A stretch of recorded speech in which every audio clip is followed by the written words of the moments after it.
الشیطان الرجیم بسم اللہ الرحمن الرحیم وَذَرُوا الَّذِينَ يُلْحِدُونَ فِي أَسْمَائِهِ سَيُجْزَوْنَ مَا كَانُوا يَعْمَلُونَ۔ فرمایا جو لوگ اس کے ناموں میں روی اختیار کرتے ہیں ان کو چھوڑ دو، ان سے ایسا تعلق نہ رکھو جو تمہاری عقیدے یا دینی عمر کو متاثر کرے۔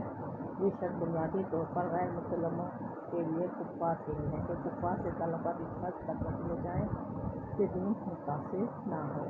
اگر کوئی ایسا لین دین، ایسا معاملہ، ایسی بات چیت ہو جس سے دین متاثر ہوتا ہو تو وہ تعلق رکھنا جائز نہیں۔ مومن اور کافر کا تعلق تجارت یا لین دین کا تو رہے گا۔ اگر کافر کی بیمار ہے، محتاج ہے تو صدقات نافلہ سے اس کی مدد کی جا سکتی ہے، اس کی بیمار کی پوری کی جا سکتی ہے۔ اگر وہ مسلمانوں کے ملک میں ہے تو اس کے جان مال آبرو کی حفاظت مسلمانوں کے ذمہ ہے، اس مسلمان حکومت کے ذمہ ہے۔